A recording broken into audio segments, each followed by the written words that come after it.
Hello international students and foreign workers in Canada, अगर plan कर रहे हैं for the purpose of PR कि आप अपना प्रोविंस चेंज कर लें, तो दो बार ध्यान से सोचिए, क्योंकि ऐसा करना आपके प्रोफाइल को कहीं ना कहीं स्टक कर सकता है। आपको ये डिटेल जानना इस टाइम पे बहुत ज़रूरी है कि रियलिटी क्या है, जो क्या चीज़ें हैं आपको कंसिडर करनी है। अगर आप अननेसेसरीली आप किसी रैट रेस को ज्वाइन करके ऐसा कोई स्टेप ले लेते हो, तो आपके प्रोफाइल में क्या इम्पैक्ट पड़ सकता है। वीडियो होने जा रहा है इन्फॉर्मेटिव, जिसमें मैं ये सारी चीज़ें डिस्कस करने जा रही हूँ। कृपया करके इसको अंत तक देखिए, ऐसी इंपॉर्टेंट अपडेट्स आपको यहाँ पर मिलती हैं, कुछ सजेशन मिलते हैं आपको कि किन चीज़ों का आपको ध्यान रखना है। तो ऐसी अपडेट्स के लिए मेरे चैनल को सब्सक्राइब कीजिए। कृपया करके उन लोगों के साथ ज़रूर शेयर करना जो इंटरनेशनल स्टूडेंट्स हैं, कनाडा में ऑलरेडी हैं, तो उनके लिए ये जानना बहुत ज़रूरी है कि अगर वो प्रोविंस ब्लाइंडली चेंज करते हैं without any strategic reason, without going through the conditions over there, so they may face problem, their peer may be delayed। Viewers, सबसे पहले अगर रियलिटी चेक की जाए तो फेडरल गवर्नमेंट ने लास्ट ईयर जब इमिग्रेशन लेवल प्लान की बात की थी, उसमें अनाउंस कर दिया था कि नंबर ऑफ माइग्रेंट्स कम होंगे आने वाले 3 साल के लिए।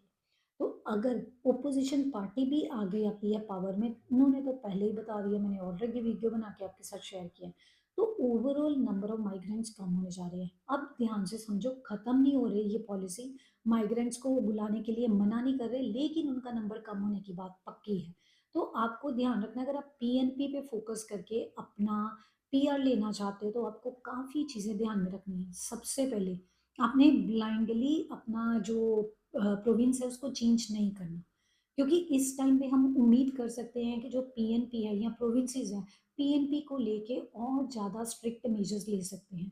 उनका पर्पस होता है नॉमिनेट करते समय कि जो बंदे को नॉमिनेट कर रहे हैं ना, वो स्पेसिफिक टाइम के लिए वहीं पे रहे, वहाँ की इकोनॉमी में कंट्रीब्यूट करे, क्योंकि वहाँ पे लेबर शॉर्टेज होती है या स्किल्ड लोगों की कमी होती है, तो उन लोगों को वो नॉमिनेट करते हैं। बाकी ऑब्वियसली वैरायटी ऑफ प्रोग्राम्स है पूरे कनाडा में, इवन एक प्रोविंस में एक से ज़्यादा तरह के प्रोग्राम हैं, तो वो प्रोग्राम टू प्रोग्राम वेरी करता है। और इसमें आपको ये भी डाइवर्सिटी देखनी पड़ती है कि आपका प्रोफाइल क्या है। आपके प्रोफाइल मीन्स एक प्रोफाइल दूसरे प्रोफाइल जैसा नहीं हो सकता।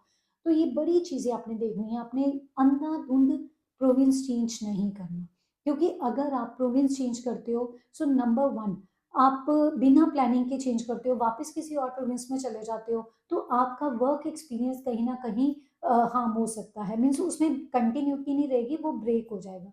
क्योंकि कई ऐसे मैंने प्रोविंसेस देखे ना, जहाँ पे वो 12 मंथ्स का कंटिन्यूअस वर्क मांगते हैं। तो ये आपको ध्यान में रखना है, आप जिस प्रोग्राम में आप जा रहे हैं, क्या वो आपसे कंटिन्यूअस 1 ईयर का एक्सपीरियंस मांग रहा है। अगर आप 6 महीने बाद प्रोविंस चेंज करोगे तो आप एलिजिबल नहीं होगे, तो ये आपके लिए प्रॉब्लम होगी। दूसरा, जिसमें भी आप अप्लाई कर रहे हो, वहां पर मोस्ट ऑफ द टाइम ये देखा जाता है कि आपको जॉब ऑफर की जरूरत होती है।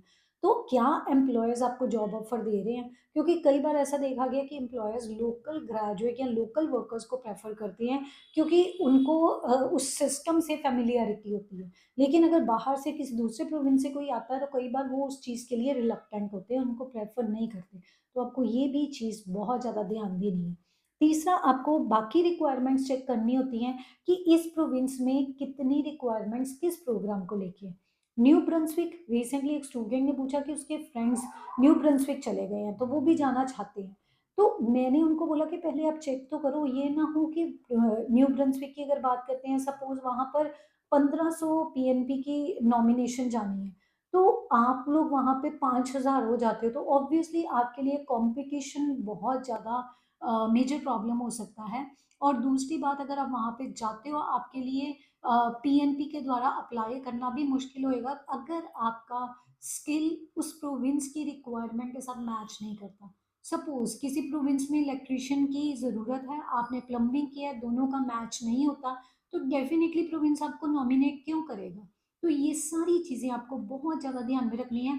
मैं तो यही कहूँगी, canada.ca की वेबसाइट पे जाके खुद सारा चीज़ चेक करो। अदरवाइज आप प्रोफेशनल्स की मदद भी ले सकते हो, ताकि आपको ये सारी चीज़ क्लियर हो जाए। कुछ प्रोविंसेस पीएनपी के लिए बहुत ज़्यादा डिमांड में रहते हैं, उस केस में क्योंकि डिमांड बहुत ज़्यादा है, नंबर ऑफ जो सीट्स एलोकेट हुई हैं वो कम है, तो ऑब्वियसली आपके लिए एक और प्रॉब्लम हो सकती है, उसको फेस करना, वहाँ पर जाके रिक्वायरमेंट्स फुलफिल करना। तो गाइज, एक चीज़ आपको बताऊँ, चाहे आप वहाँ पे वर्कर हो चाहे इंटरनेशनल स्टूडेंट्स हो, अपने प्रोफाइल को खुद गो थ्रू करके ना, जिस तरीके से आपको लगता है सीआरएस स्कोर बढ़ाइए।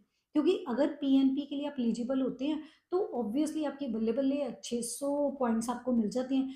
इन केस किसी भी कारण से अगर आपको वो 600 पॉइंट्स क्लेम नहीं होते, मीन्स आपको पीएनपी में नॉमिनेशन नहीं आता, तो डिसअपॉइंट होने की बजाय आपने क्या करना है, अपने प्रोफाइल को स्ट्रॉन्ग करना है।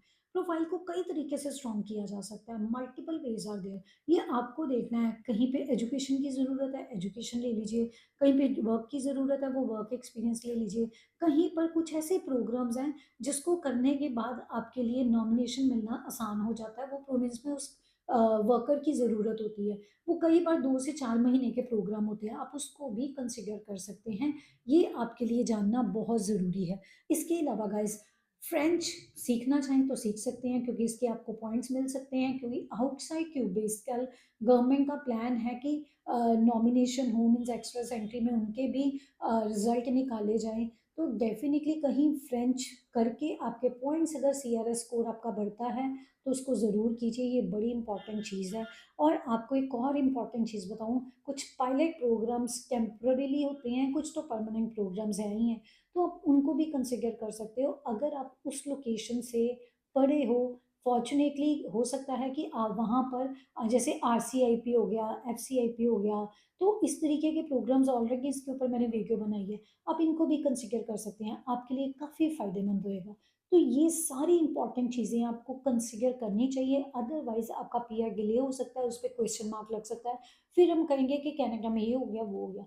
तो सबसे पहले अभी से शुरू कर दीजिए अपने वीक एरियाज में वर्क करना, चाहे वो लैंग्वेज टेस्ट को लेके हो, चाहे वो आपकी एजुकेशन को लेके हो, चाहे आपके वो जॉब को लेके हो। जो पॉइंट्स आपको पीआर दिला सकते हैं उन पे फोकस कीजिए। सो गाइस, होपफुली वीडियो काफ़ी इन्फॉर्मेटिव, आपको क्लैरिटी होगी, इसको कंसिडर ज़रूर कीजिए ताकि आपकी पीआर ऑन टाइम हो जाए। और ऐसी इंपॉर्टेंट अपडेट्स के लिए मेरे चैनल को सब्सक्राइब कीजिए, इंस्टाग्राम पे फॉलो कीजिए। मेरा अगला वीडियो किसी और इन्फॉर्मेशन के ऊपर होएगा। तब तक के लिए stay informed and stay vigilant.